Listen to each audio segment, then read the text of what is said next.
So today we'll be going over all the weird parts of C++, and these are all the topics that we are going to discuss. But before watching this video, and please make sure that you have seen the prerequisite to this video, which will be linked up below or the first link in the description. That is an intro to C++ on my main channel that goes over all the basic data types and everything that you need to know before starting this video. Cool, let's get started with pointers. So this is how you define an integer, right? And this is how you assign a value to that integer. Cool. What will happen if I do x++? And I print x. So if I compile this, let's compile this. I'll be using G++ and VS Code today. And let's make it. So we'll go G++ /.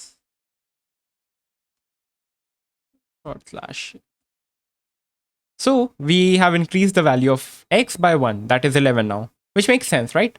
But so how does the compiler know what memory location to look at when I call x? So how our memory is basically created in a C++ program is this is how your memory looks like. And whenever you assign a variable, the compiler takes a memory, takes its address, which is 0x something, and then makes a symbol table where we'll store x with this address 0x53, something like this. So this means that x is this address, and we can actually print this address. So if I come here and I use, and we can see the memory address of x using the address of operator, which is a simple ampersand, and I compile it and print it again, I get the memory location. This right here is the memory address of x. So whenever I call x, the compiler goes to this memory, that is 0x16 2DC, 0x16 2DC, and basically these are 4 bytes. And this memory location is the memory location of the first byte, because we segment memory byte-wise. So this is the first byte, this is the second byte, this is the third byte, and this is the fourth byte. So the compiler goes here and reads all these 4 bytes at once. So we have a mapping somewhere that shows us that x is this memory location. And this mapping is stored in a place called a symbol table, which is created during the compile time. And once the memory is fixed, we can never change it. So till the time this variable is in scope, and you should know by now what is a scope. If you don't know about it, I've discussed it in the prerequisite video, so go ahead and check that out. So till the time x is in scope, the memory location of x remains the same. So we can update the, and if you go to this memory, there will be some value. Right now that will be 10. And we can go there, we can change it to 11, we can change it to 12, we can read it, or we can print. We can read the value, update the value, and do whatever we want to do with this value. Cool. So let's look at what this value actually means. Okay, so I can actually see this memory location, but what if I want to store this memory location somewhere? So I need some sort of a variable where I can actually store this entire memory location in. So this is what the variable will store. And obviously that since we are storing something and we are creating a variable, that variable, let's call it as a PTR, that variable will have its own memory somewhere. So let's call it PTR and let's store this memory location. So instead of printing it here, I need to store it in a variable PTR, and we'll store the memory location of x. This is the address of operator. So in a variable PTR, I'm trying to store the address of x. Cool. But what should be the data type of this PTR?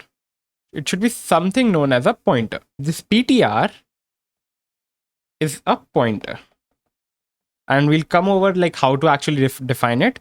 But basically pointer is a variable that stores the address of another variable.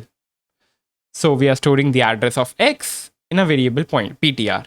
And in order to define it, we define it as the type of the variable we are pointing to, a star, and the name of the pointer.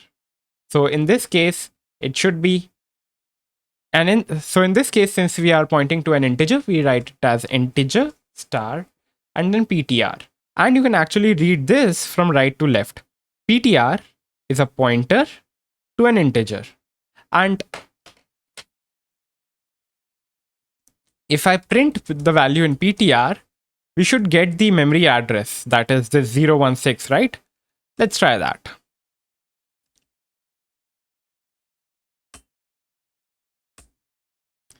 I get the address of x first, that is this, and then I get the value of ptr, that is again the same address, which makes sense. We are storing the address and we are printing it, so it shouldn't change. One thing that I want you to know is this asterisk symbol is linked to ptr.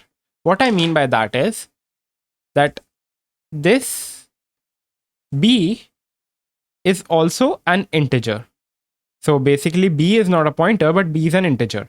So the star is linked to the variable and not to the data type. So we can actually make it as this, and then we can write ptr is equal to the address of x and b is equal to 10.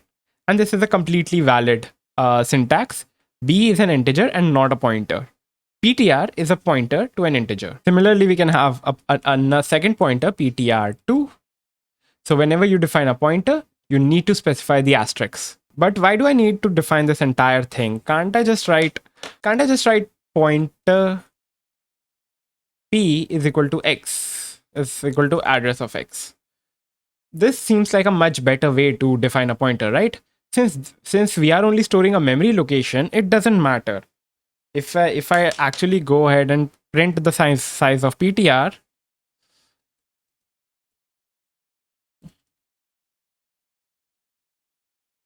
and I comment out everything else, you'll see that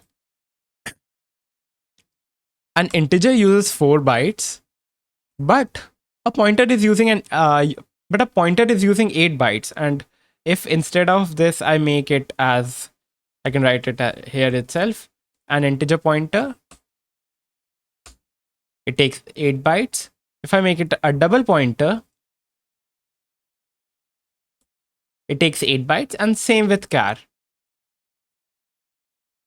It's not actually fixed, it depends on the type of system you have, but generally all the pointers take 8 bytes. Which makes sense, right? Because we are storing the address. And it doesn't matter if we are storing the address of a double or of a character or of an integer. An address will be a hexadecimal number. So as long as we are storing a hexadecimal number, we need 8 bytes. At least in my system, we do. In some systems, it's a little different and it's not fixed, but most of the times it's 8 bytes. So coming back to the question, why can't I just write, since everything takes 8 bytes, why can't I just write pointer p is equal to ampersand x? This should be a valid syntax, right? Not really. Let me tell you. So now that we have the address of x, think about it. How will the symbol table look? So we have x and we have its address, which will be 0x16 something and 2dc. Then, and this is our variable x, and this is our variable ptr, which is a pointer. In ptr, we'll have the value as 0x16 something and 2dc. And so in ptr, we'll have the memory address of x, and in x, we have assigned the value as 10, so we'll have 10. So we can use this memory address and actually go to the value of x, right? Because we know where it's located. And we do that by using the dereference operator. So if I do this actually takes this memory location, goes there. So in this case, it will reach here, and it will see the value 10 and print it. So let's compile. 11. Why is it 11? Because we incremented it here. So we can go to this memory location through x, and we use the symbol table there to get this address, or we can go here through the pointer. So there's two ways to reach this memory address, and by this memory address, I mean this exact address. Cool. So what will happen if I do star ptr? So what will happen if I do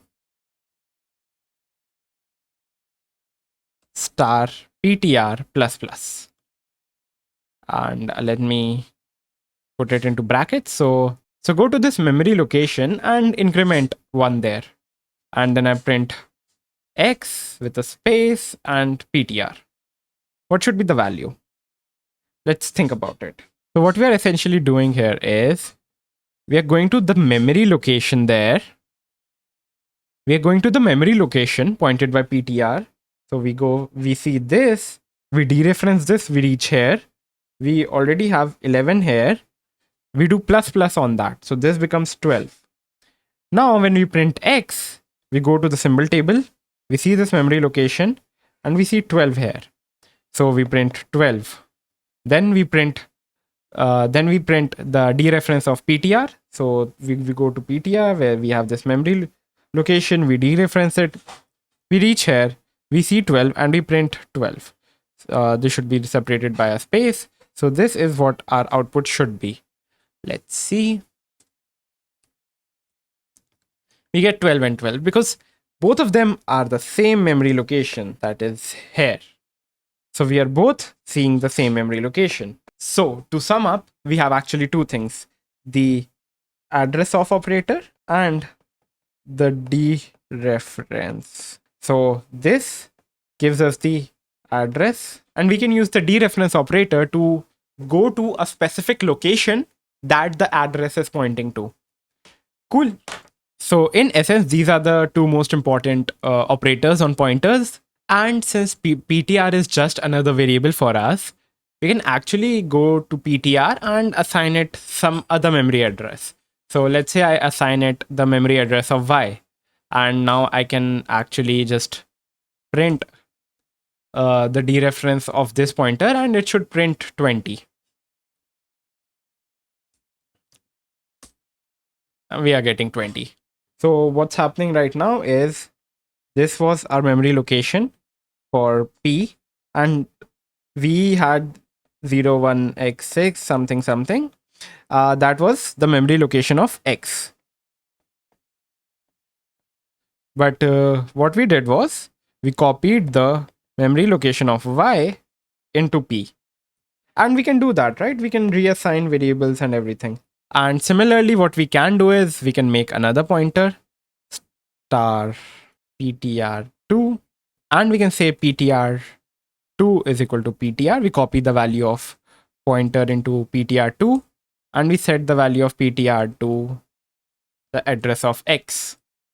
So we copied the value that was in ptr into ptr2, and we copied the address of x into ptr. So now ptr2 has the address of y, and ptr has the address of x. If I print both of them separated by a space, and so I get ptr, which is pointing to the address of x. So I get 10 for that, which is the value of x. And ptr2 has the address of y. So I get 20 for that. Cool. So now, you know what? Till now we have given an address every time that we have defined a pointer, right? What happens if I define a pointer and print the value in this? So let's clear this. Let's actually run this. So I do get a memory location, but I haven't assigned it. So this memory location may or may not belong to something in my program. And let's try to actually dereference this and see what's the value in this. So there's some garbage value, and I don't know where this garbage value is coming from. So this can or cannot be in my program, and I can actually go there and increment the value. Think about this. Some program is using this value and I'm incrementing it, and this will actually create a lot of problems, and this is a really bad thing to do. So whenever you create a new pointer, just assign it as null or make it equal to 0, which is like the ASCII for null. So this creates a null pointer. And when you actually assign value into it, then start using it. And now coming back to the most important question, why can't I just write pointer ptr is equal to the address of x? Why is this not a valid syntax? Because we are only storing 8 bytes. So like, why do I need to know if it is int or char or whatever? The thing is, when you dereference x, it actually goes to the memory location, and in case of integers, we'll have 4 bytes. So we'll have some value here, some value here, some value here, like this. And once we dereference it, we'll actually go there and read 4 bytes. In case of a character pointer, we'll only need to read 1 byte. In case of a double pointer, we'll need to read 8 bytes. In case of a float pointer, we'll need to read 4 bytes. So the number of bytes that we need to read while dereferencing this pointer is very important, and we need to know what kind of pointer it is. That's why it is implemented in such a way that you write int star ptr. So the compiler actually knows that this is an integer pointer. So till now we have created a variable, we have created a pointer, and we have done star p, that is dereference this plus plus. Cool.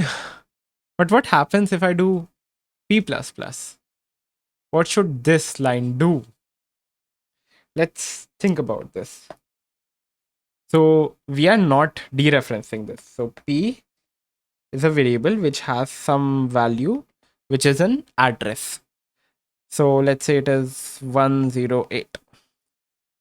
When we do p plus plus, so just like an integer, we should make this value as 109, right?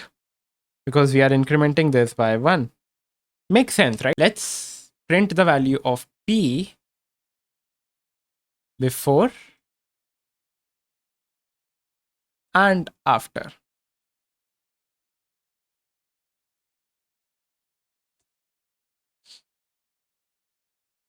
Let me make this as p. Cool, we'll increment it, we'll print it before, and we'll print it after. Let's see. So let's look at it. Before incrementing, it was 3 to DC. Since this is a hexadecimal number, it will go DC, DD, DE, DF, and then this will increment. This will be E0. And it will go like this from E0 to E1, E2, up till E9. And then it will go EA, EB, like this. So this is how hexadecimal numbers work. Basically, instead of base 10, we are having base as 16. And after 9, we have A, B, C, D, E, F. So we go from DC to E0, DC to E0. That is 1, 2, 3, 4, exactly 4 bytes. So think about this. We moved 4 bytes, and since this is an integer pointer, that makes sense, right? Because our integer will be stored something like this. We'll have 4 bytes. The address of the first byte will be our DC 0x something something DC, and when we dereference it, we'll be reading all 4 bytes as once. So whenever I do plus plus, I shouldn't move to this byte, because this byte alone doesn't make any sense. We skip all 4 and we move to the next 4 bytes. Right? We may have a value there, we may not have a value there. That's not the point right now. But it moves to the 4 bytes on its right. Cool. Similarly, if instead of this it was a char and we had a char pointer, it would have moved 1 byte, and for a double pointer it would have moved 4 bytes. And this is 2.3, and let's see. So we moved from D8 to E0. Let's see how that's moving. So we are going from D8, D9, D8, DB, DC, DD, DE, DF, E0. So this will be 1, 2, 3, 4, 5, 6, 7, 8. So we moved 8 bytes to the right.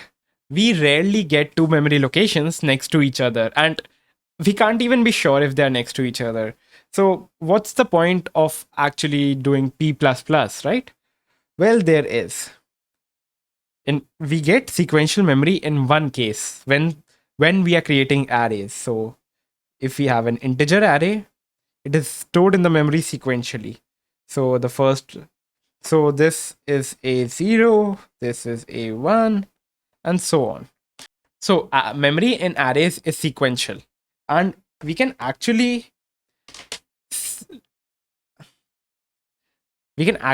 like see this. So let's create an array of size 10, and let's create an array and we'll assign the values as 1, 2, 3, 4, 5. Cool. And we'll print the address of a0, that is this element, and we'll print the address of a1.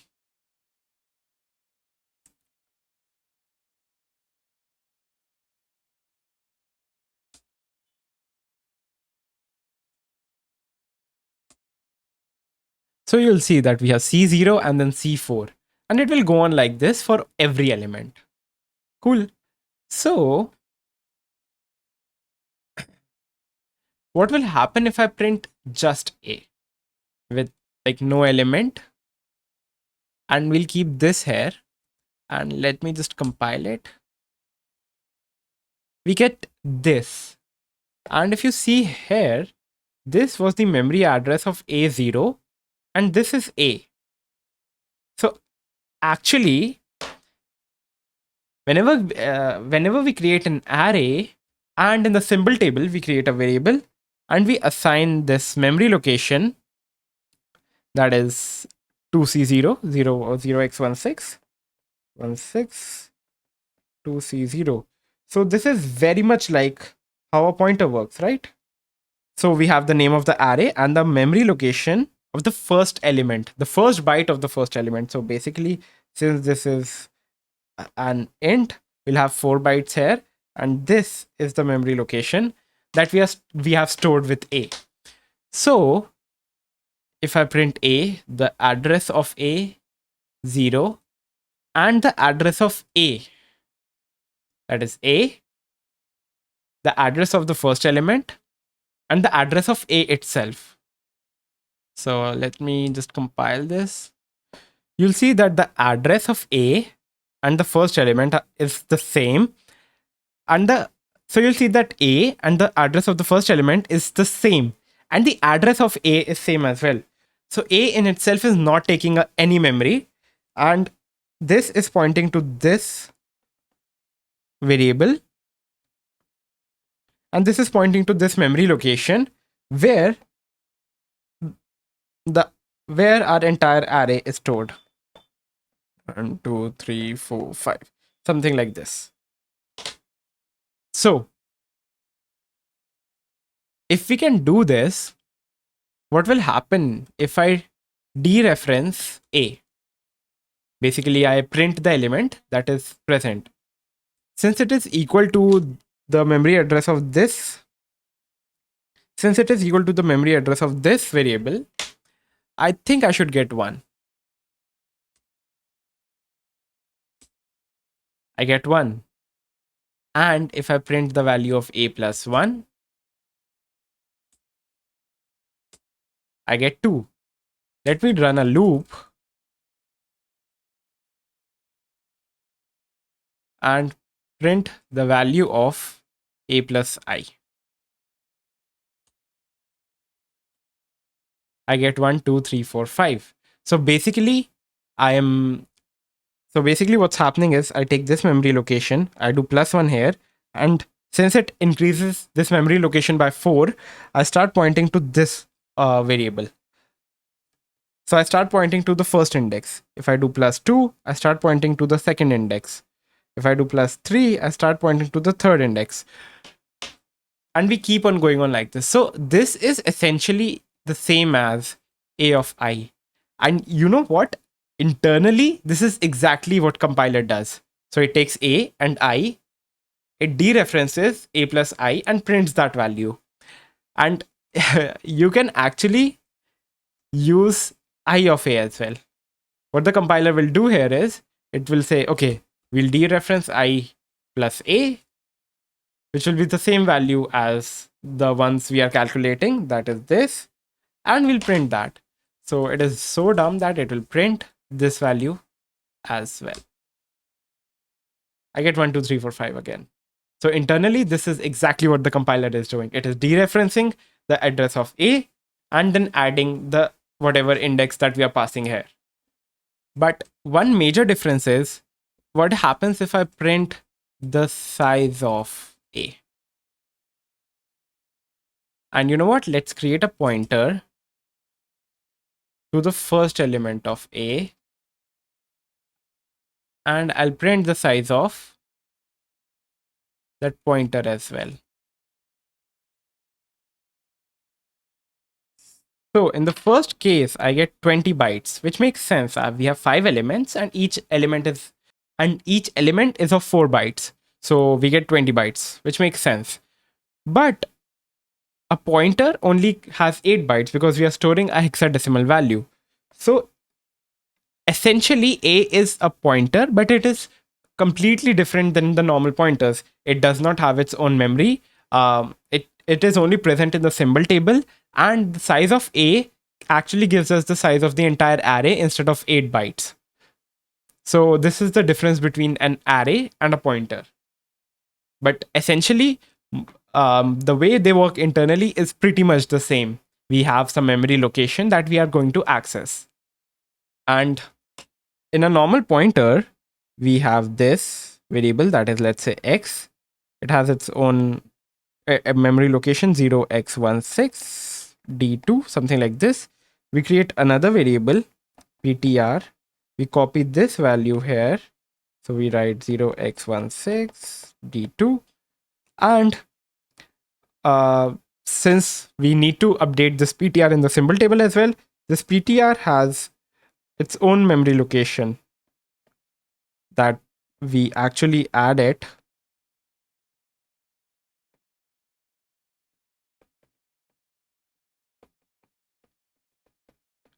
So this ptr has its own memory location, and we are storing the address of x in that. So this is a new storage. Basically, this is a new. So this is some additional storage we are creating, but in the case of arrays, there is no additional storage as well. Let's talk about character arrays now. Let's create a character array. And we'll say this as Ashhad. Let's print S.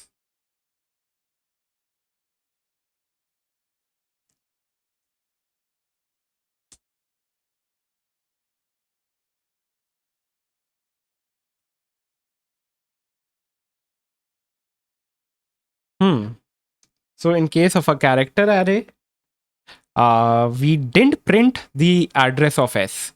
We just went and we printed the string itself. Okay, let's try to print specifically the address of the first element.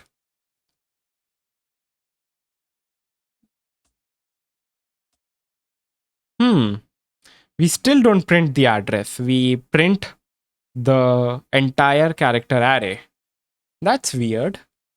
Let's try to create a pointer that will be a char star ptr, and we'll give it the address of the first element, and we'll print the pointer. This should definitely print the address. We still don't get the address. Why is that? That is because cout is created in a certain way, and whenever we give it a memory address to a character array, it goes to that location and it starts printing every character until it gets a null character. So essentially what S is storing is something like this. We have A, we have S, we have H, A, D, and a null character. So 1, 2, 3, 4, 5, 6, 7. We basically have 7. So basically the length of S is 7. So if I print the size of S, let's see what we get. We get 7 because we have six characters and then we have a null character. So whenever we pass an address, so if I print the address of S0, it will say, okay, I have an address and this address is of a character array. So let's just go ahead and print the entire character array. Okay, so let's say I have a single character A and I print the address of that character. So let's clear it. So see this. So what it says is, okay, I get an empty character, I get an address which is of a character. So it goes to that character and it starts printing and it prints some garbage value. And after M, it actually gets a null character and it stops printing. So whenever the compiler gets a memory location to a character, it goes there to that memory location and starts printing everything until it gets a null character. And that is just because how cout is implemented. So let's try something. So what if I create a character array and I give it the value of Ashhad. And then I create a character pointer, cptr, and I give it the address of S, which is essentially S only. And I print plus plus cptr. So let's see what's happening here. Sorry, this should be plus plus cptr. So let's see what's happening here. So basically we are incrementing pointer and then we are printing it. So initially we are pointing to the first element. Once we do plus plus c, we are holding the address of S, and when we give it to cout, it starts printing everything from S until it gets a null character. So it will print shhad and then a null character. It will stop printing. So we should get shhad, basically Ashhad without the A. We get shhad. So that is how pointers work with arrays and character arrays, and what's the difference between them and why is it like that. So let's talk about functions now. So let's say I have an integer and I create a pointer. Always make sure that you assign this star with the variable and not with int, because it is linked to the variable name rather than the type. So let's hold the address of x in pointer, and we'll call a function increment ptr, and let's create this function. We won't do anything. We'll increment and we'll get an integer pointer. What we'll do is we'll do p++, and let's print the value of p before this. Let's print the value here, and let's print the value of pointer after this. If you are not clear on how these functions work and everything around it, you should go ahead and check the prerequisite video. It will be the first link down in the description. So what should be the output? Let's discuss. So when we call increment ptr, basically what's actually happening here is we'll have another pointer in star p is equal to ptr. So we'll copy the value of ptr into p. So let's say this was our p and this is ptr, and this is like increment dot p and this is main dot ptr. So this belongs to the main function and this belongs to the increment function, and whatever the value was in this. So when we call increment function, this value is copied over to this and then we do p plus plus, right? So increment dot, so the p value of increment function increases by 1.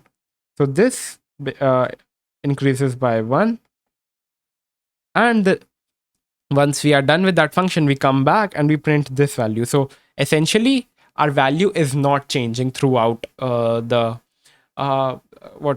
the function call. So let's print it. According to me, both the outputs should be the same. So we get both the outputs as same because we are copying our pointer, because in the main function and in the increment function, the value of ptr is actually going from here, and it is being copied into the increment function, and whatever changes we make here doesn't actually affect this ptr. So the value of ptr does not change. Cool. But what will happen if I dereference p and then increment it, and instead of this, let's print the value of x? So what's happening here now? So we have ptr in the main function, and then we call the increment function, and we get a p here. So this will be something, and this will be something. This will be like copied over to p, and this points to a memory location where we have 10 stored. That is the memory location of x. So when we dereference this, we reach to the same memory location, and we increment its value to 11. So now when we try to read the value of x, it will go to this memory location, and it will read it as 11 and say, okay, the value is 11, and it will print it. So let's see how it works. So as you can see that first it was 10, and then the increment function actually incremented the value of x to 11. And how was it able to increment? Because we are dereferencing this memory address, and we are going to a memory location that belongs to x, and we are updating the value there. So you need to be very careful while handling pointers in a function, because you can actually change the exact value of the variable. Cool, let's create an array.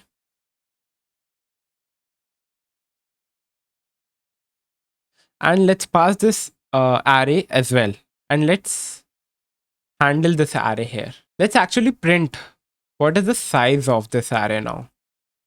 I'll show you something that is kind of weird. So we'll remove this print statements. It is giving me a warning. Let's see. So it is giving me the size of the array as 8, but it's not 8, is it? I have 5 elements, and each element is of 4 bytes. So if I print the size of a before the increment function, and then call the increment function and print the size of a again,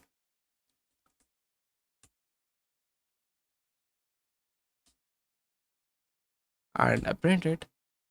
So I'm getting 20 first, and then I'm getting 8.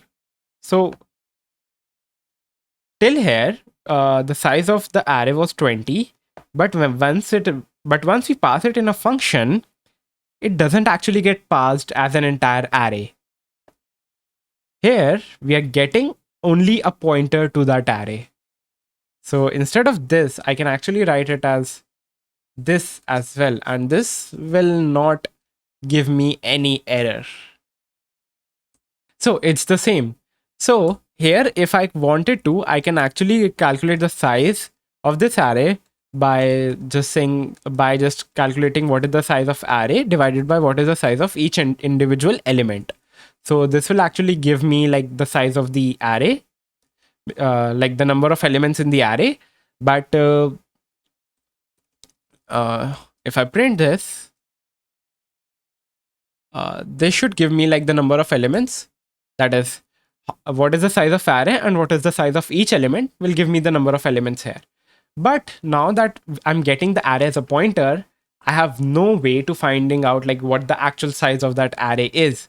So whenever I pass an array in a function, I need to provide the size as well, because that information is essentially lost.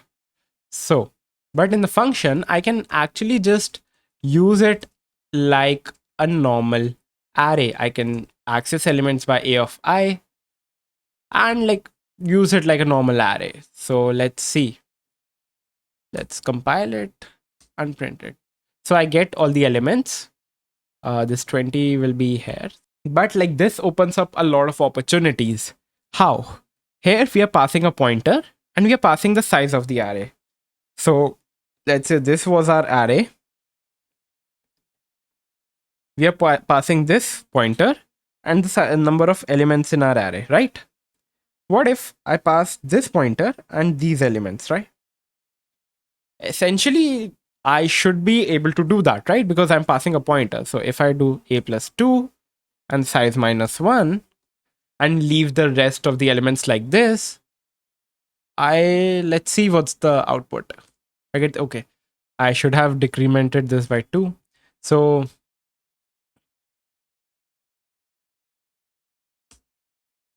exactly, we are passing this address and we are passing the size as size minus 2. That is these many elements.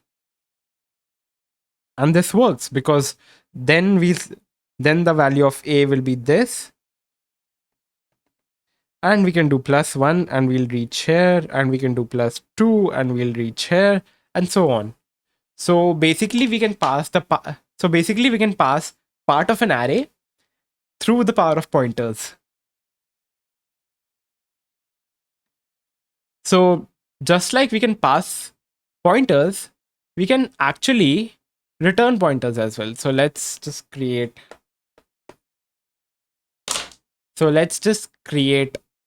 a function address, and we'll get a variable and we'll return the. So let's just create a function address, and you know what? Let's create a variable a10 and return the address of a, and we'll print the address function.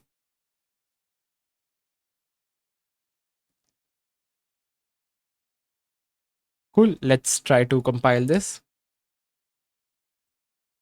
So we are getting a memory location, but there's a really big problem here. If you'll see that we are returning the address of a, and a is a local variable. So as soon as this function call finishes, this bracket finishes, these both, a is essentially destroyed. So we have the memory location of some variable that does not belong to our program anymore. And that is really bad because there could be some other data in this variable, and we shouldn't be actually using this memory location. So always make sure that you do not return the memory location of a local variable that is bound to these brackets. So we have seen how we can use pointers with functions, but if you think about it, pointers are just a variable that store the address of another variable. What if I store the address of another pointer? So let's say I have a variable, let's say a, and I have a pointer that is of the type integer, and this will store the address of a. Cool. Let's see what we are doing. So we have this a here, and this will have some memory address. Let's just print it. Let's just print the pointer.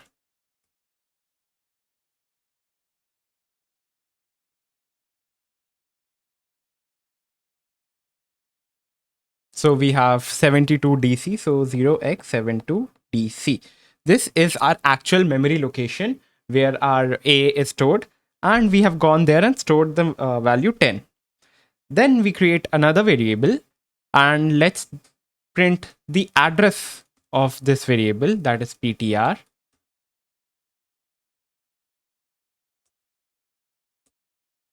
So this is 2d0, b2d0. So as you'll see that since I have run the program again, I've got a different memory. So let's just update this as well. So we have 2DC, And then we have a memory. This was 4 bytes, and this is 8 bytes. And this will be the memory of PTR, and that is 0x dot dot dot 2d0. And this will store the memory address. So this is storing this memory address, and this has its own memory.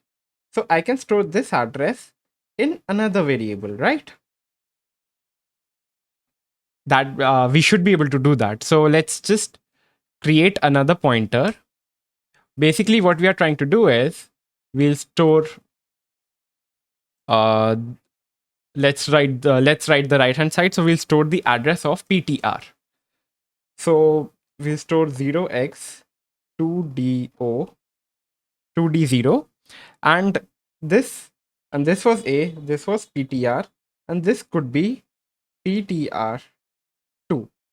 This is pointer 2. So we'll store the memory address of PTR in that, and we'll name it as PTR2.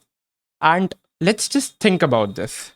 So to define a pointer, we need to write the type star pointer name, right?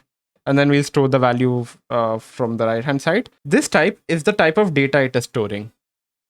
So since we are actually storing another pointer, so the type will be an integer pointer, and then this will be a pointer, and this will be the pointer name. So we'll actually write it as like this. And if you actually read it from right to left, you'll read it like this. So PTR2 is a pointer to an integer pointer. So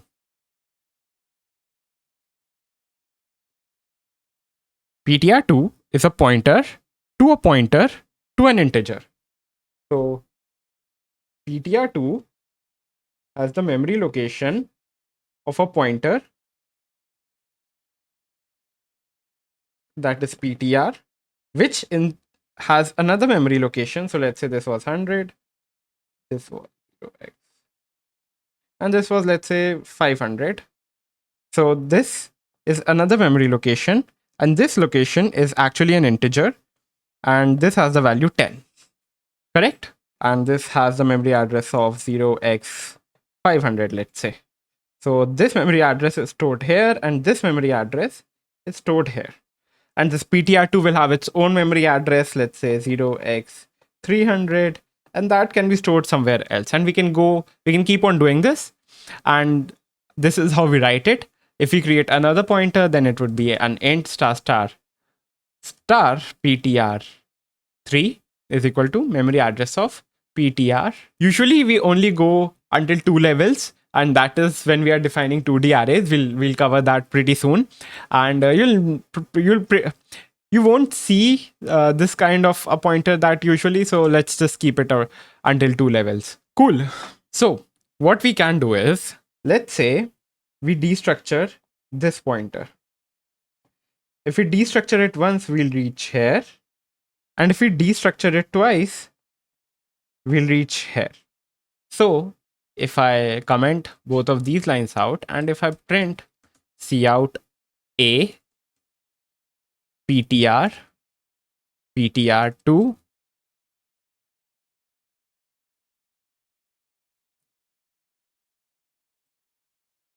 and if I print the memory address of A, the memory address of PTR, and the memory address of PTR2, and if I print A, I dereference the first pointer once, and I dereference the second pointer twice, and I print all of that. So let's see what the output will be. Talking about this A, this will print 10. PTR should print the memory of A. So the PTR should be equal to this memory address of A. PTR2 should print the memory address of PTR. That should be equal to this. So this and this should be equal to, so this and this should be equal, this and this should be equal, and the memory address of PTR2, we usually don't care. So we don't care about this memory address, but let's see what it is. Then once we print the value of A, we should get 10. If we dereference the value of PTR once, so we take this memory address and we reach here. So we should get 10 for this, and we dereference the memory address of PTR2 twice. So we dereference it once, so we reach here, and we dereference it again, so we reach here. So it should print 10 as well. So these both should be equal. These both should be equal. The A should be 10, 10, 10, and 10. So let's compile this.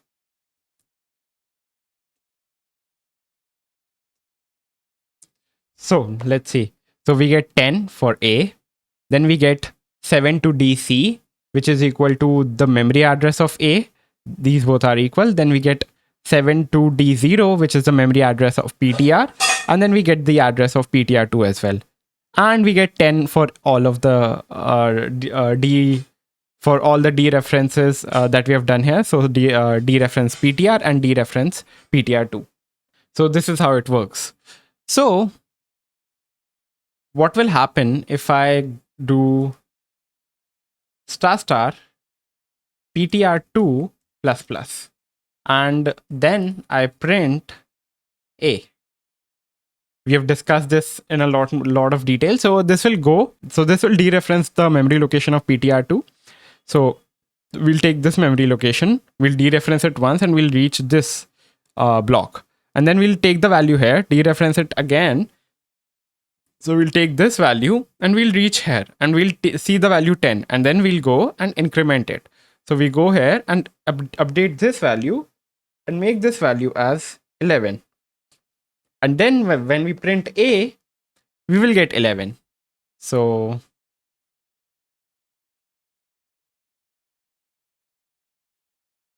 we get 11 here. Cool.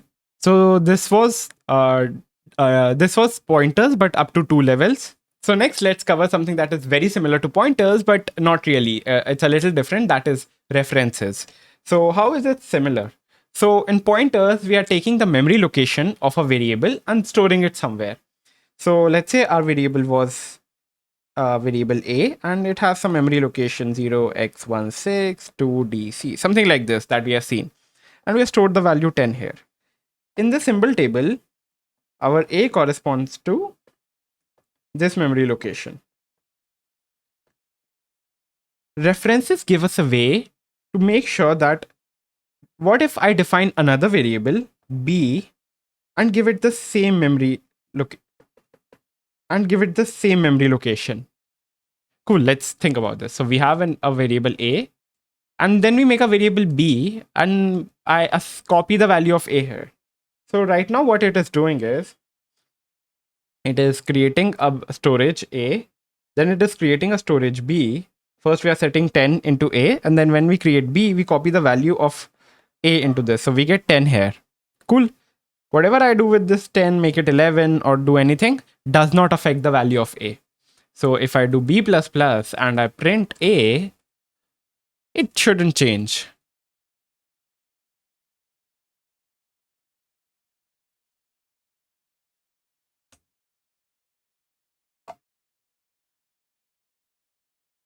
So I'm getting 10 here. It doesn't change the value of A, correct? But if I somehow manage to make sure that B is pointing to the same memory location that A is, both of them will be the same variable with different names. And we do that by making B a reference. So this makes B a reference variable. And what it does is, it makes, in the symbol table, it makes sure that B is pointing to the same memory location. And basically what we are doing here is that A was the name of this location. Now the memory, now this memory location is A or B. I can access it with A or I can access it with B, which makes sense, right? If B is pointing to this same memory location, it doesn't matter if I go to this memory location through A or through B. So now, since B is a reference to A, if I do B++, this memory location changes to 11. And if I print A after that, so I get 11 here because B is a reference to A. So as soon as B is defined, instead of creating a new memory for B, we are assigning it the same memory as A. So we can actually see this. If I go here and print the memory of B and print the memory of A. Now you'll be very confused that, hey, we are using ampersand here and ampersand here as well. So whenever we use this with a variable and we are not defining it, this gives us the address because this is the address of operator. And while defining it, it is a reference variable. So see this, both of them are the same memory location. So how is it different than pointers? So in pointers, what we were doing is we had this variable a 10 and it had this memory, right? What we were doing is we were creating another memory, storing the address of this here,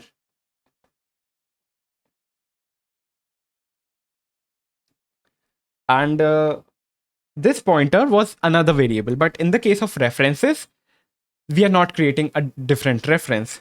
So this gives us our first major difference, that we are not creating any additional memory.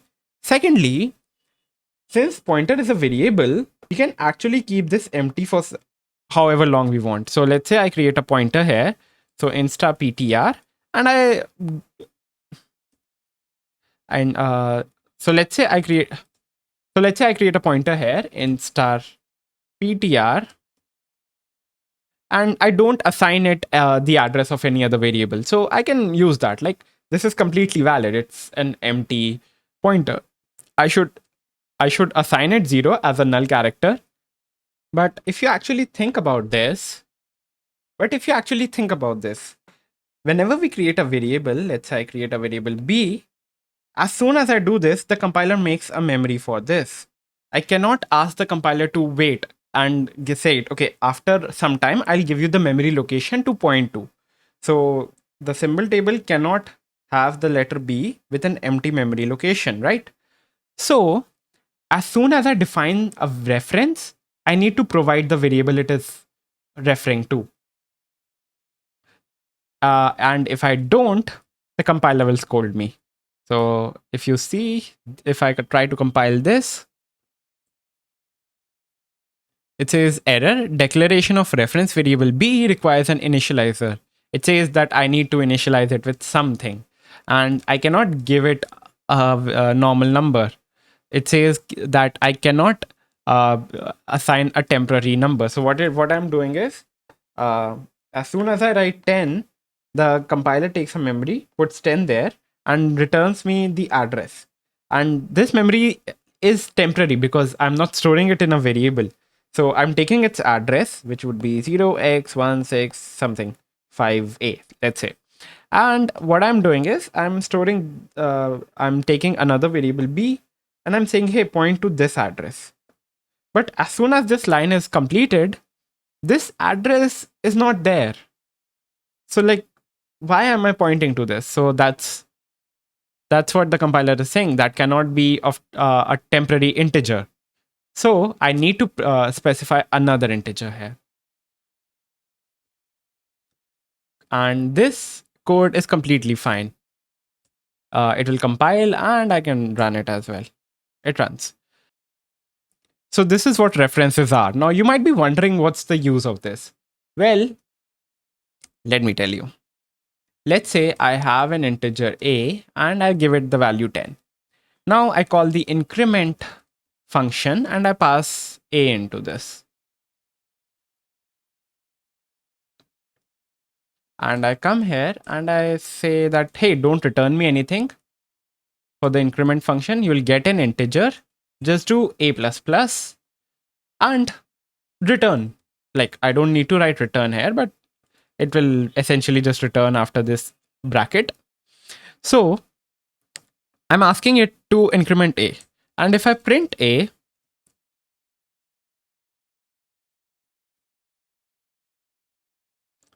let's see. Should it be incremented or should it not be incremented? Think about it while I compile. So it did not increment. Why is that? So as soon as I call the increment function, let's say we have two scopes. This is the main function that we are currently in, and this is the increment function. So we have a here. It has the value 10. As soon as I call the increment function, this a is copied here into another variable a, which has nothing to do with this a. These both are completely different a's. These are in completely different boxes. So we copy this value and we get 10 here. So basically what we are doing is increment, let's say this, and the a of this should be equal to the a of main. Right? So we are copying this value here, and then we are doing something on this. We are doing a plus plus, so this becomes 11.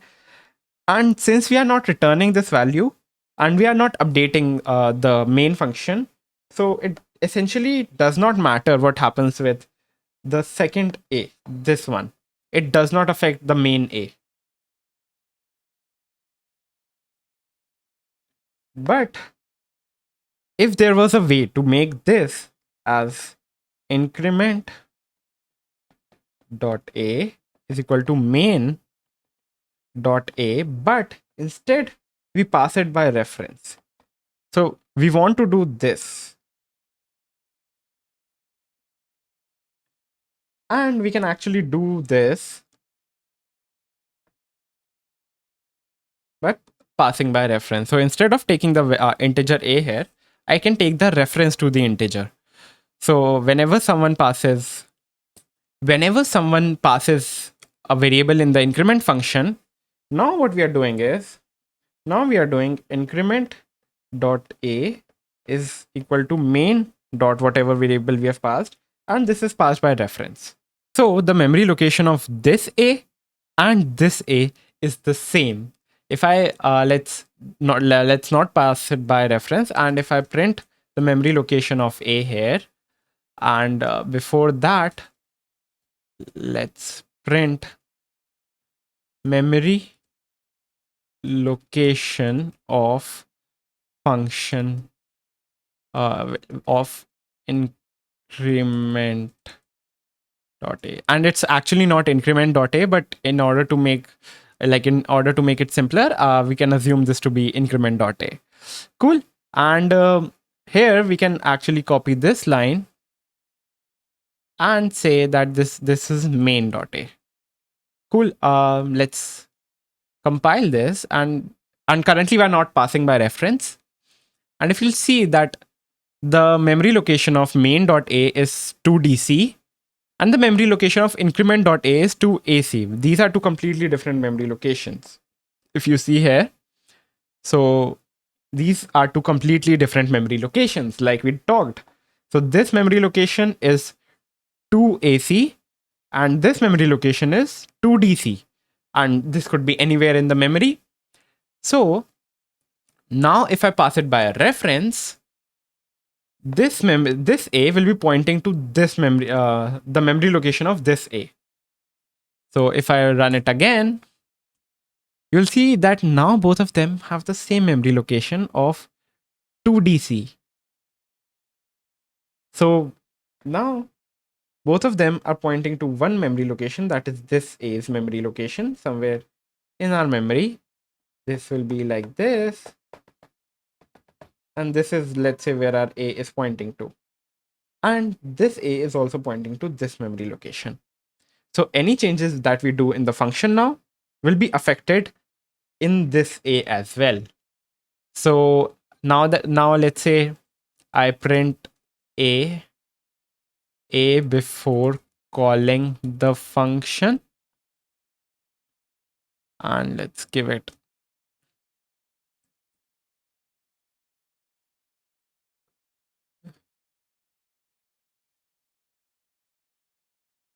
and then we print a, and then we print a after calling the function.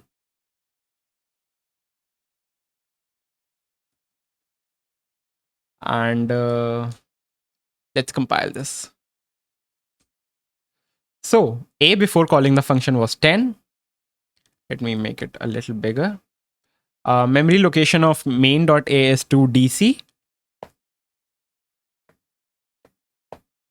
2DC, memory location of increment.a is still 2DC, that is 32DC, 32DC, and a after calling the function is 11 now. Since we are updating the same memory address, it's 11, and it's used in a lot of different places. So when we are doing recursion, so in recursion, we call one function a lot of times. And sometimes we don't have enough memory to make different copies of the same variable. So a it will be here as well, then one copy will be made here, another copy will be made here, and so on. And we cannot afford to keep so many copies of a.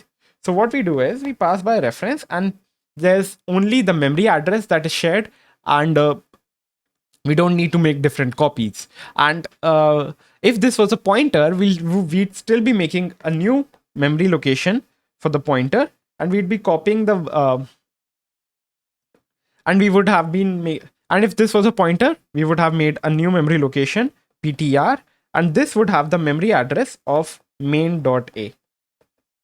So this will have a memory address. So in our case, the memory address was 32DC. So this was 32DC, and we would have copied this into the function. So 32DC, and but we'll still be using additional memory. I'm talking about, let's say, if we had a pointer and we would have passed the memory of a. So this would have done something like this, but we'll still be making a new memory, although we'll be updating the main.a since we have its memory location. But in references, we don't even make a new memory. And similar to this, I can actually return. And similar to this, I can actually make, let's say, a return type of reference, and we'll say reference return. And we'll have, let's say, without any variables, we make an int x is equal to 10 and return x. We'll return x, and here we'll do int reference b is equal to reference return. Let's try to compile this. It should give me a warning that, hey, reference to stack memory associated with local variable x. So basically it is saying that, hey, this x is local to this function, and as soon as the function is done, this x is deleted, and you're returning the memory like you're returning the reference to this x. So we'll have access to this memory, and this is not a good thing because I don't know what will be stored in this memory after this. So always be very careful while returning a pointer or a reference from a function, and be very sure that you don't return local variables because they will be deleted and you'll have a memory address that you don't know what to do with. So this was references. Cool. So one major problem with arrays is that we can actually define variable length arrays, but it is a really bad thing to do.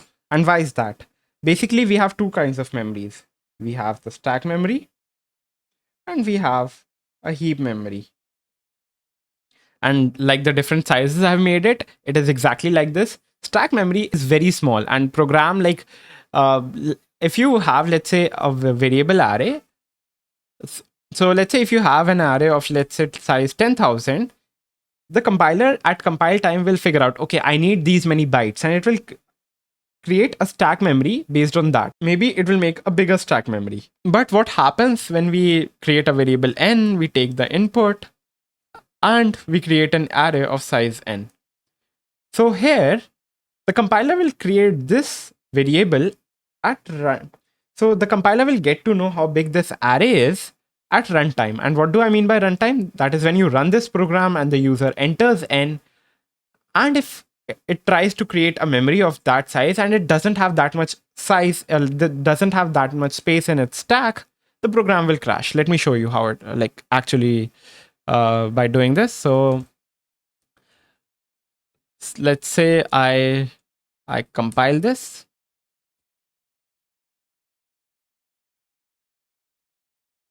Let's say I enter 1, 2, 3, 4, 5, 6, 7.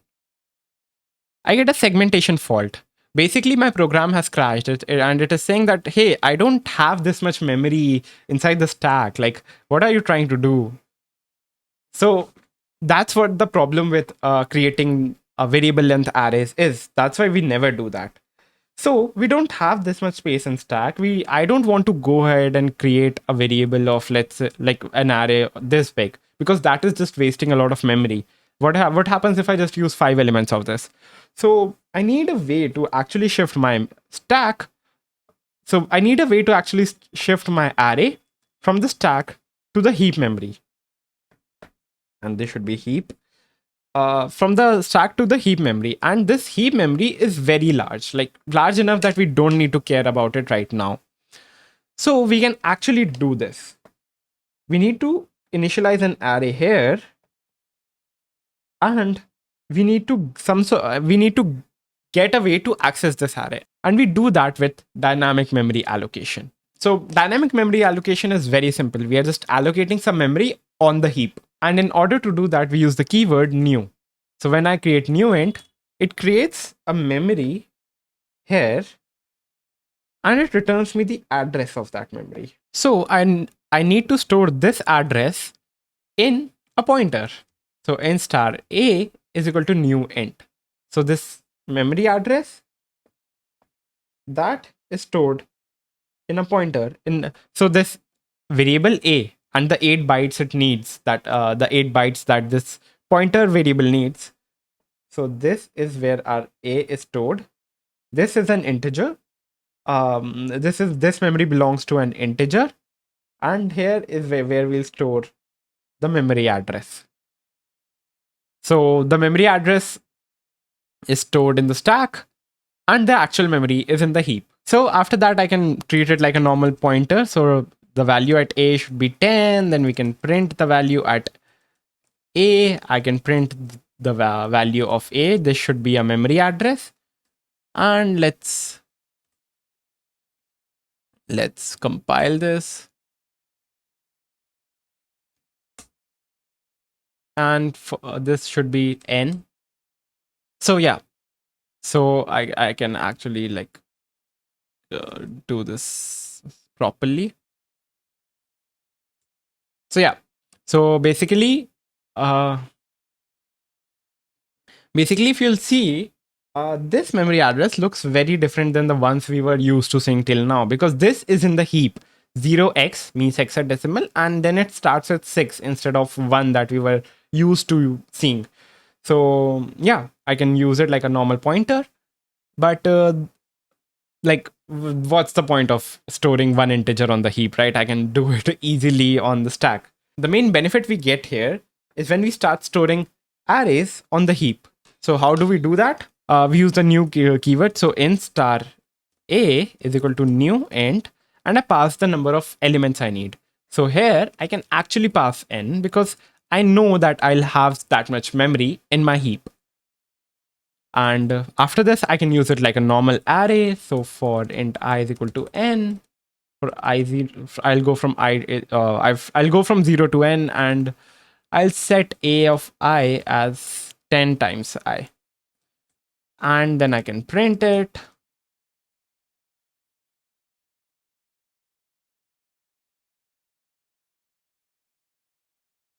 And let's compile this. So let's say I have 10 elements and I have all the numbers there. So this is how we are defining arrays dynamically. So this array is in the heap. This is where the array is. And in the stack, all I have is a pointer that is 0x6. And that is storing the memory address of this array. And this is like our entire array. And this is 0, 10, 20, 30, 40, something like this. There's one major difference, and that you need to take care of. If you are initializing an array in the stack that is like a normal array, what happens is whenever we reach the end of the program or we reach the end of the scope, the array is automatically deleted from the stack and the memory is freed. So this is the stack. And as soon as you reach the end, the array is itself deleted and this memory is free for use again. But in the case of heap, there is no way for the program to know when you have reached the end of the scope. As soon as I reach the end here, this pointer variable will be deleted because it is in the stack. So I will essentially lose the pointer to this array. This part will be deleted, and this array in the heap will remain. So it is my duty to actually go ahead and delete this array and any memory that I assign inside the heap. So in order to do that, like we use the keyword new, we have another keyword known as delete. So if it was like a new int, let's say if I had int x is equal to new int, and sorry, this is int star x, I can just go and delete x. What it does is it does not delete this memory, but it goes to the heap and deletes the memory. So in this case, let's say this was x and this had the memory address of a variable and we had like 99 stored here. So what delete x will do, it won't delete the x here in the stack. It will go to the heap where that x was allocated and it will delete this. And this memory location of where we were storing the pointer to that integer, this pointer will be deleted when we exit the program. So as soon as we reach this line number 13, this memory location will be freed as well. So similarly, in order to delete an array, what we can do is we can do delete square brackets and then the name of your array. So this will essentially just delete this array. So let's try to compile this. It compiles and it prints as well. So let's try to do something. If I delete it first and then I try to read the array, I shouldn't be able to, right? Because that memory is not mine. I mean, it should be, it will, according to me, it will try to go to that memory and we should get a segmentation fault, or maybe it can go and read, but let's see what happens. So it does not have that memory address. It gets some random data because this essentially is deleted. So whatever memory location I had here, it went somewhere and it tried to read it, and it tried to read 10 blocks there, but it got garbage values. So always make sure that you delete it once you are done using it. If you don't delete it, we call it a memory leak. That is, your memory is leaking and you should fix it. Cool. This was dynamic memory allocation. So this was for 1D arrays. Let's talk about how to do it for 2D arrays. So this is how we visualize a 2D array, right? Like a matrix. But in reality, a 2D array in memory is not stored like this. It is stored like this. So we have the first array, then we have the second. So we have a bunch of arrays. This will be row 0, this will be row 1, this will be row 2, and there's nothing like columns here because obviously we can see them as contiguous, but in reality we'll have the one column here, the column that goes below it will be here, the column that goes below it will be here, and like that. So what we are essentially doing is we have an array where every element is an array, right? So if you think about this, we need to store pointers. So the first row will have the pointer to the first element should have the pointer to the first row. The second element should have the pointer to the second row. The third element should have the pointer to the third row, and so on. So basically, we need to create an array of pointers where each element points to another array denoting the row. So let's actually do this.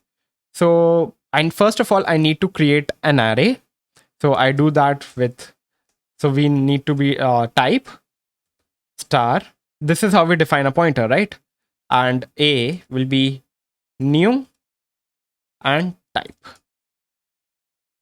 So this is how we define like this is how we dynamically allocate memory. So here, the type, basically everything here. So this will be int star, this will be int star, this will be int star. You know what? Let's define one array first. Basically a 1D array. So int star, so int star a1d is equal to new int 10. So this gives me an integer pointer. So what it is doing is it is giving me the integer to the first element of this array. So this will create this will hold the memory address of the first element of this array. This will hold the memory address of the second element. This will hold the memory address of the second row, the first element of the second row. This will hold the memory address of the first element of the third row. So every element will hold a type of int star, and this becomes int star as well. So we have created this array. Now we need to go ahead and create all of these arrays and link them to here. So we'll go.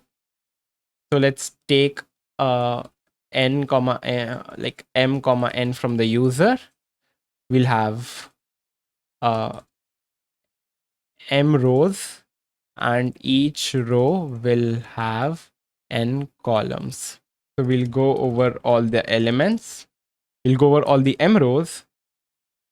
Let's define m here, and we'll basically a of I will be a new integer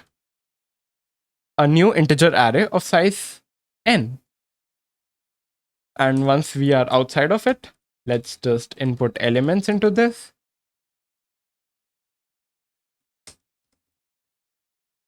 And if you're not clear about 2D arrays, I strongly suggest that you go ahead and watch the prerequisite to this video. It will be linked in the description, the first link. And that's like an intro to C++. And I go over 2D arrays and some questions that you should do before you actually like get into this. So go ahead and watch that. So I'll go over all the rows.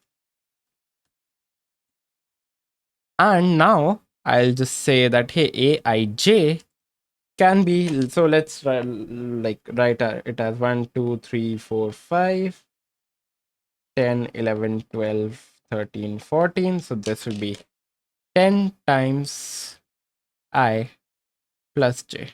So this is what is the value. This is the value that I'm trying to put here. So this will actually like give us something like this. This will be 20, 21, 22, 23. So yeah. And after that, let's just print it. So I'll copy this entire code and I'll print it.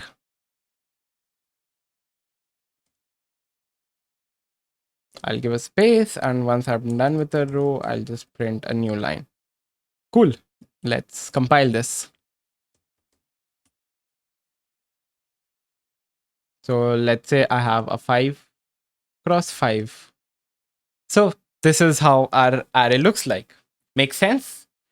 If not, then you can rewind and see this part again. It's not that easy to follow. But basically, if you like, the crux of it is that this is the most important part. Like this is how you define a 2D array dynamically. Cool. Next, I want to talk about something very interesting, and that is constant variables. So let me just make another. So constant variables. So this is in itself an oxymoron, right? What can be a variable and a constant at the same time? But in terms of C++, a variable is a memory location, and in terms of any programming language. And let's say we have a variable x, we give the value 10 here. And what do you mean by setting it as constant? Like, what's the first thought that comes to your mind? Basically, I don't want the value of this x to be changed, right? Once I set it like x as 10, I don't want to change it. So something like pi. If I set it to 3.14, I don't want someone to like, let's say I set like float pi is equal to 3.14. And I don't want that somewhere down the program, someone comes along and says, hey, that pi should be 4, right? That will like mess up all the calculations that I'm doing in my program. So I need some way to make sure that nobody changes this value. And we can do that by like writing const before the variable. This will basically see what value is inside that variable once you define it. So in this case, we have 3.14. As soon as float is defined, so first what's going on is we are creating a memory location pi. We are writing 3.14 into it. That completes this part of the line. And as soon as that is done, this is converted into a constant variable. Basically, now nobody can write on it. Writing is prohibited. Reading is allowed. You can come, you can read it. I can like print it. I can print pi. But I cannot say pi is equal to 3. If I do that, compiler will not like it. So if you see, it's already giving me an error. It says cannot assign to variable pi with const qualified type const float. It's basically saying that pi is constant and you cannot actually like change the value. And it says that, hey, note, pi is already declared const here. Like check this line. You have already made it like a constant. So the value cannot be changed. Cool. And this brings me like to this. I cannot actually create pi and set the value as pi at 3.14 after it, because as soon as this part of the line is executed, I set it as const. I get this red bracket outside it. I cannot change the value. So it is saying that, hey, like, what are you trying to do here? Like, pi, like, you should have an initializer. Like, what's the point of creating an empty variable and setting it as const, right? I need an initializer. So if I compile it again, it says, okay, yeah, it says that, hey, I cannot assign pi, like I cannot set the value of like pi to 3.14 since it is a constant. And second, like, wait, I think I haven't saved it. Okay, so it says that, hey, that it says, okay, it says that default initialization of an object of type const type float of type const float, basically that it has set the value as 0.0, and if I don't like change it here, it will assume that value to be okay. It does not allow me to like compile it. So it says that, hey, this does not make sense. So as soon as you define something as const, first you only get read access, and second you need to initialize it. So I need to write 3.14 here.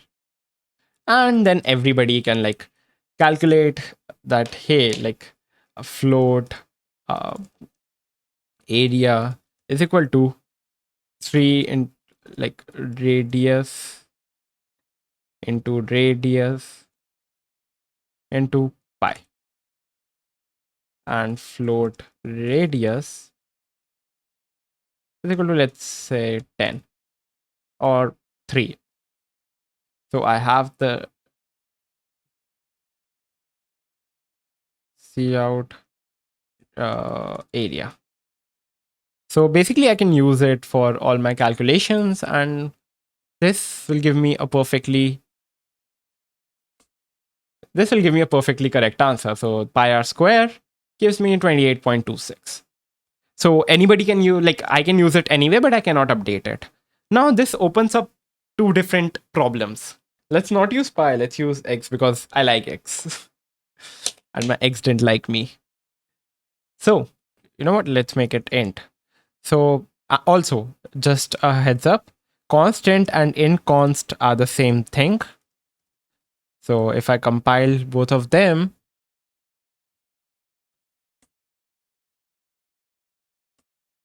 So they both compile. So these both are essentially the same thing. It doesn't matter. You can read it from right to left. So x is an integer constant or y is a constant integer. Both of them mean the same thing.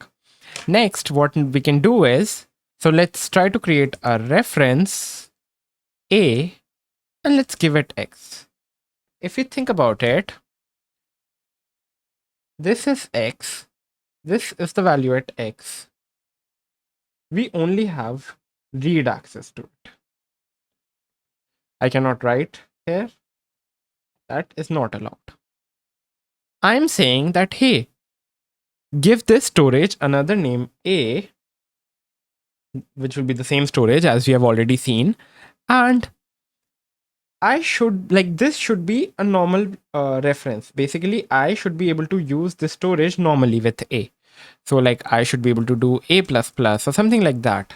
This is what this line actually means. And the compiler cannot allow it. Like, what are you trying to do here? You are asking me write access to a storage that you don't have write access to yourself. So the compiler says that, hey, so it says, hey, qualifiers dropped in binding reference of type. So it says that you are trying to make a reference to a constant int, and you cannot do that. I can make a reference. This is completely allowed if I make sure that this is a const as well. And how do I make sure? How do I make sure? I make it like this. So basically, you need to add the type, reference, and the variable. So if you read it from right to left, you can read it as A is a reference to an integer constant. And this is the same thing. You can actually move this from here to here. I usually keep const first because it makes it easier to read. So A is a reference to a constant integer. And what is that constant integer we are talking about? That is x that we have given here. So A is a reference to a constant integer x. Now this is completely okay. I can go ahead and print it. I'm not printing anything. So if I print A now, so it's 10. Also, one thing with references is, let's say if I do A is equal to 20, what we are trying to do is A points to the same memory location that X is pointing to. So X is equal to 20 or A is equal to 20 means that we want 20 to be put here. So if it wasn't a const, I would be able to do that, right? But now that it is a const, I am not able to do that. I should get an error. It says, hey, cannot assign to variable A with const qualified type this. So basically you cannot do A is equal to 20 because this is a constant variable. So this is how constants affect what we say, a normal reference. So think about this for a second. Let's say you have a normal variable A. This is not a constant. This is not a constant. So, and I create a reference A. So this is a normal variable X, which is not a constant. And I create a reference A and I make this reference const. That makes sense, right?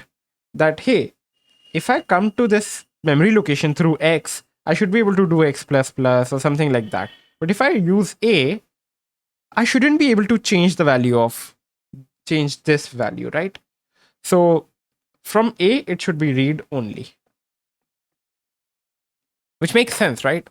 So if it wasn't a const, and if I do int x is equal to 10 and make a reference, a constant reference to x, and then I print A, let's just do x++ and I print A.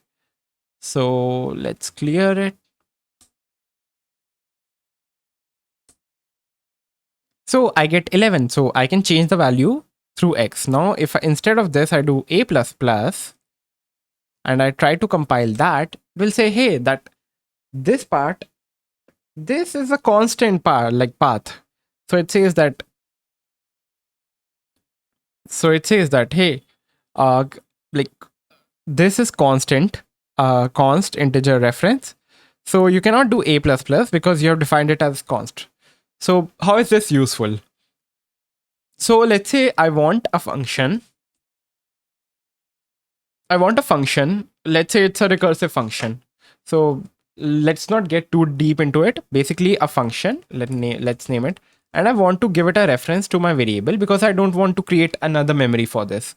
So let's say I want to call this function with x, but I do not want this function to change the value of this variable. So what I'm trying to do, first, no new memory is created, and second, the function should not change a. So I'm trying to like get both of these things done. So now I can, let's say, do int calculation is equal to 10 times a something something I do in this function, and then I return the calculation. So this is completely valid. Okay, and let's just comment this, and let's say I try to print it.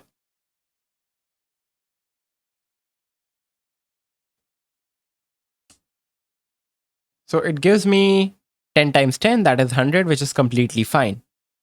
But instead, if I try to do a plus plus and I try to be sneaky and change the value of whatever variable I've like gotten. So if I do that,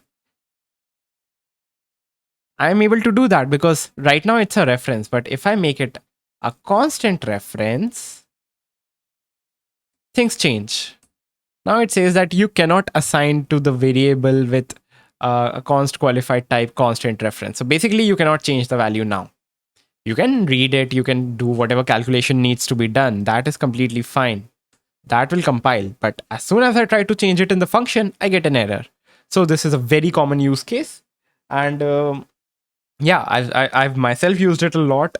So let's say in recursion, you want to pass the same variable. You don't want to change the memory. Like you don't want to create additional memory, but you do not want the recursion function to accidentally update your variable. So this is how you do it. Cool. This was the simpler part. Let's think about how it affects pointers. So let's make a const int a is equal to 10. Cool. I have a constant integer a. Now, this is how I create a pointer. I take the memory of a and I assign, like I copy the memory address into a pointer, right? And this shouldn't give me an error, should it? Like this is a, this is the memory, this is the value in a, and now I've added a red box over this. Like nobody can change the value now. Cool. Now I create a pointer, ptr, I copy this address here, and now I have a way to actually reach this memory, right? So I am able to reach this memory, but the compiler is not allowing me to change this. So it's actually throwing a error. It's saying that, so what it says is that in order to make sure that I'm not able to change this memory, I need to tell the compiler that, hey, this is a pointer to a constant. So basically, the integer that I'm pointing to, I'm assuring you that now I'm not able to, like, I won't be able to change this variable. Basically, I cannot do star ptr plus plus.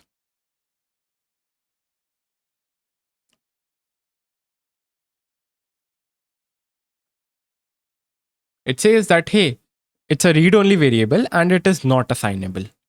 So this variable is read only. That's what we know. And I cannot use this pointer now to go ahead and change it. But if I just try to make it like a normal pointer, it will throw another error that, hey, that, you know, this value is a constant value and you are trying to make a normal pointer to it. So either make a constant pointer, constant integer pointer, or like I won't allow you. So In order to read it, like you can put const here or you can put const after int. It's the same thing. So if I put const here, so if you read it from right to left, it reads as ptr is a pointer to an integer constant. Like read this as one whole thing. So ptr is a pointer to an integer constant. Or better yet, let's move the const here. And now if you read it, so ptr is a pointer to a constant integer. Say it with me again. ptr is a pointer to a constant integer. Which makes sense, right? I am pointing to an integer which is constant, right? I cannot go ahead and change the value there. It will throw an error that, hey, you cannot change the value. But what I can do is ptr++. And what does this mean? What I'm basically saying is that, hey, so there would be some memory allocation after this. Now I don't want to point here. Now I'm not pointing here, but instead I'll start pointing here. Makes sense, right?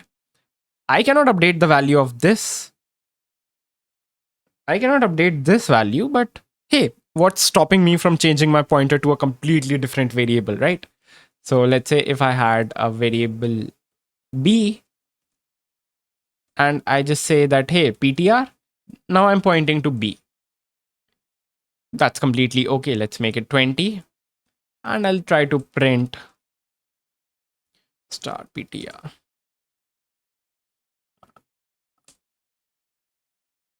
And let's run it. So I'm getting 20.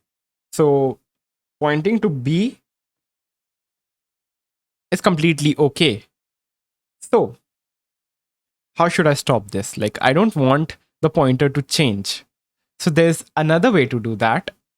So this was one pointer to a like a constant. And then second, we have a constant pointer. So what a constant pointer does is, essentially, we make this part as red. So this is fixed now. This cannot be changed. So this cannot be changed.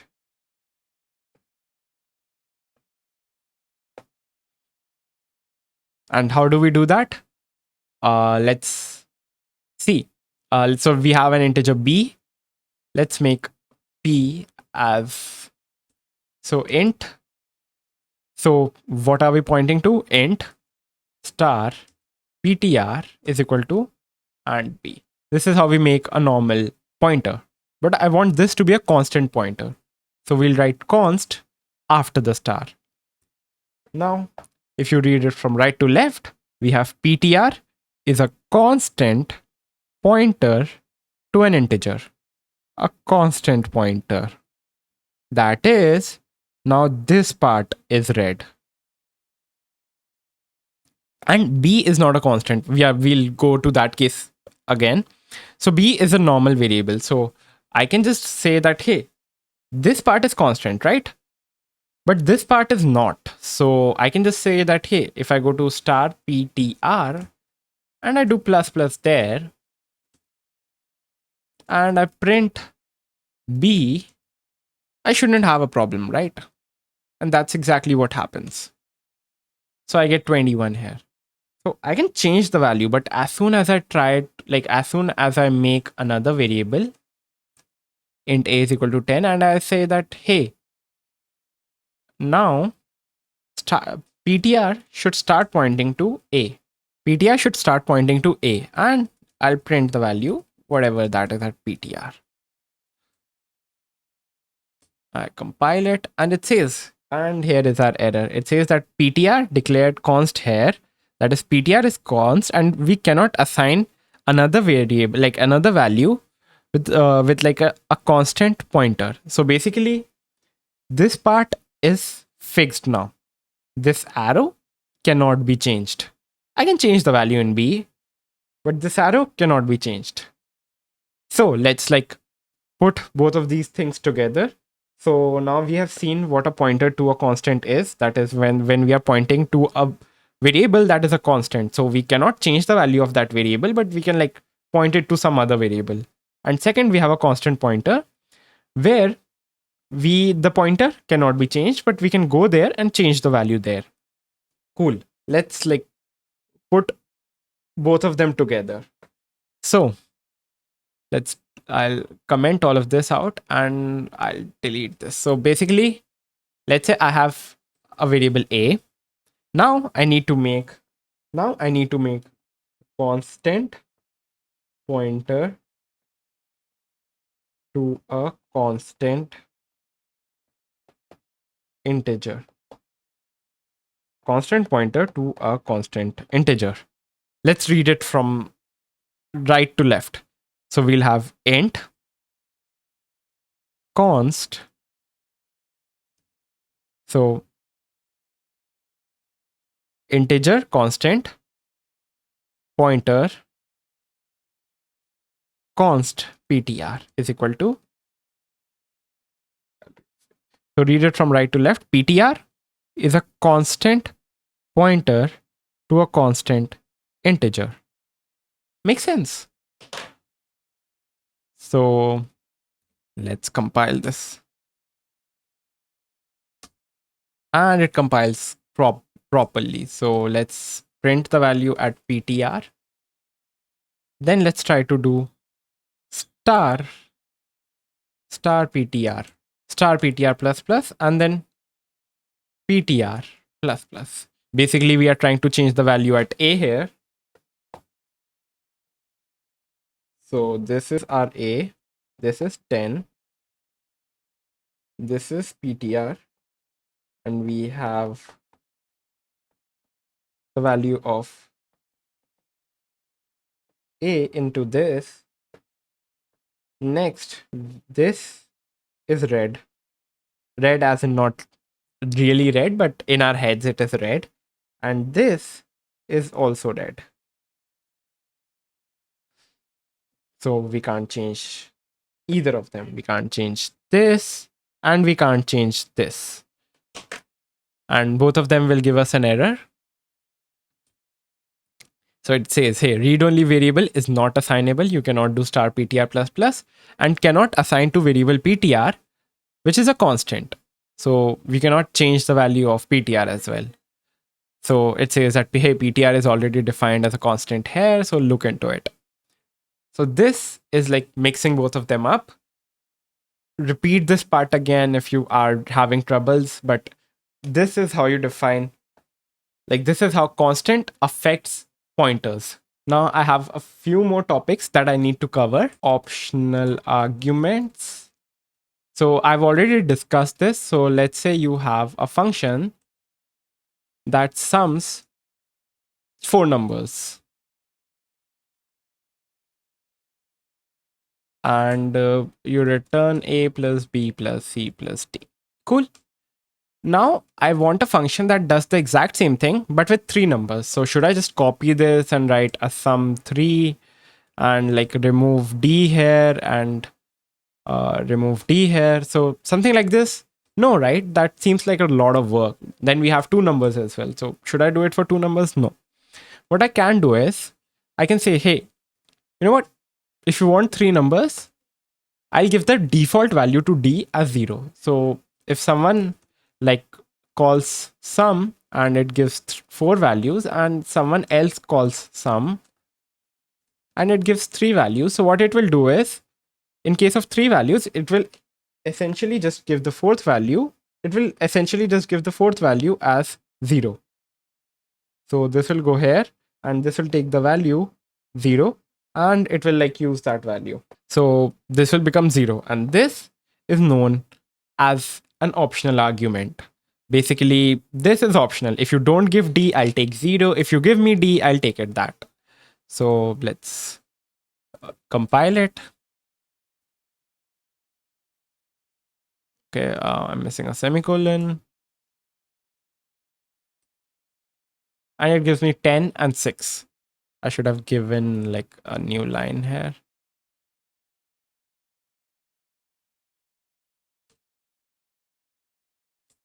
So yeah, it's giving me 10 and 6.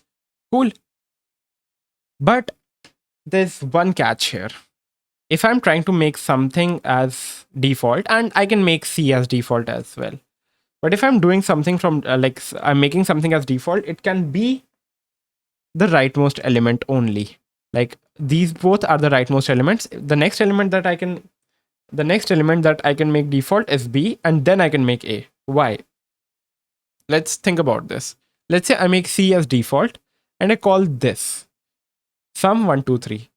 So what it does is it goes to sum and it says, okay, A is 1, B is 2. Should I pick this default value of C as 0 or should I pick C as 3?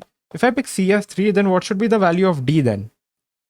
Now the compiler is confused. So now this will confuse the compiler that should I pick C as 0 or should I pick it as 3? If I pick it as 3, then what should be the value of D, right? So we always have to give the default arguments from right to left.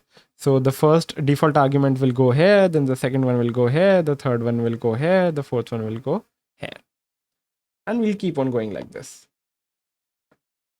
Cool, these were default arguments. Next up, we have inline functions. So let's talk about this function only. Let's say I have a very small function that does something in like 1 line or 2 lines, right? And I call that function. So if you think about this, like this is not a lot of code. Like I can actually just write these 1 or 2 lines directly here, but I'm not writing them because that will like increase the number of lines and make the file look bulky. So what I can do is I can write inline in front of my function. So what this will tell the compiler is that, hey, I think this function is very small. Why don't you just copy this entire function and replace this, like copy this completely and put it here. And this is what inline actually does. And what it will do is it will see the call sum.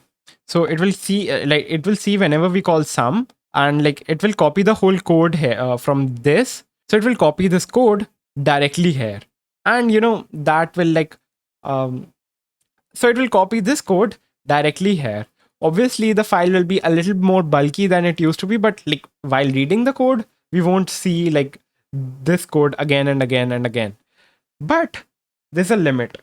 The compiler only does this for less than 3 lines, and even then like it's up to the compiler. There are a bunch of rules and most of the time it skips unless it is like very simple function. Then it will do. But if it is a little complicated, the compiler will say that, hey, let's not do this. There's like it doesn't really optimize a lot and it's a lot of work, so let's skip this. So there's a ton of rules that the compiler uses to like actually make this change. But like these were inline functions. Anything above 3 lines is a definite no. 1 line is mostly yes. 2 and 3 lines is a gray area depending on a bunch of rules the compiler decides. Let me just make another function here. Int bigger, int a comma int b, and we'll return like if a is greater than b, we'll return a, or we'll return b. Whatever the bigger number is, we'll return that. So there's a much shorter way to write like very simple if conditions. So let's say int bigger, let's say I have a and b here. And I say, so we can use something known as a ternary operator. So we'll write the if clause here, the first value to return if like the true value here and the false value here. So if a is greater than b, return a, else return b. So what it will do is if a is greater than b, this line will essentially become int bigger is equal to a, else it will become int bigger is equal to b, depending on this condition. So this was a ternary operator. So if I print bigger and if I go ahead and compile it, I get 20 here. Sum 1 plus 2, and I get 20 here. So since b was bigger, basically b was copied into the bigger variable. Lastly, we have something known as macros. So macros are basically preprocessors. So something like this. So these are like something like hash include IOStream. So these are actually processed before we actually compile the file. So what these do is like they are very basic. So what hash include does is it literally copies this file and pastes the entire code before our code. So all the functions, all the variables, all the classes, everything is literally copied from this file and pasted here. So this will like go really down and all the code will be pasted here. That is what hash include does. Similarly, we have something known as hash define. And what it does is basically we define a variable and a value associated, like a value associated with it. So it is better than constant variables because we don't have to like define constant. So basically we use it with constants. So something like maths numbers, something like that. So what it does is, so if I see out 1 plus pi, what it will do is it will literally, before the code even compiles, copy this value, come here and paste this value. Nothing else. Copy and paste because it is a preprocessor. The compilation hasn't even started yet. So if I like clear it and if I like build it, I get 4.14 because this has literally copy pasted this value here. So this is better than like setting up const int pi is equal to 3.14.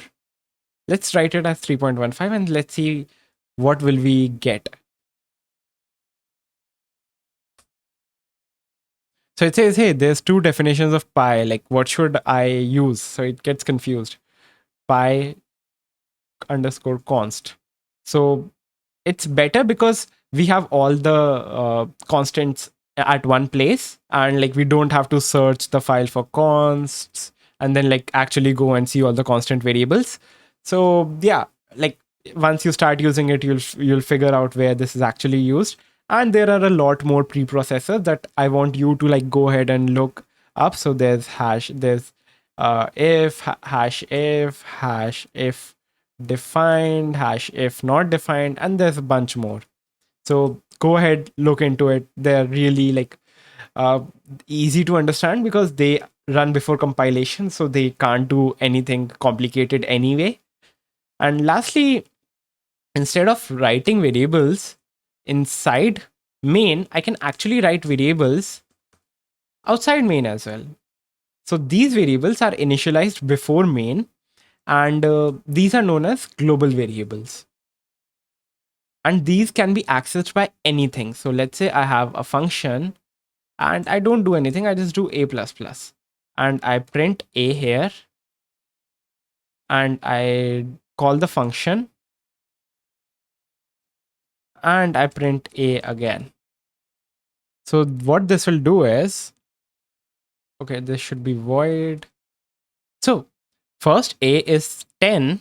And then the function func increments the value of a, then it becomes 11, and I print 11 here. So global variables are really tricky to use because since all the functions are sharing them, like the entire program is sharing them, you never know like who will update it, who is reading it. So it's better to avoid global variables. There are places where I've seen people use global variables, but in most of the cases, we try to keep the variables to the scope. So we try to keep the variables to the scope. So anything like used in main should be inside this scope. Anything used in this function should be inside this scope. And we try like not to use global variables. These were all the weird parts in C++. I tried to go over all of them. You should go ahead and like write some code yourself using all of these, especially pointers and like dynamic memory allocation, because that will be really useful moving forward. And so yeah, if you like the video, follow for more and subscribe to this channel and follow me on Instagram. Bye bye.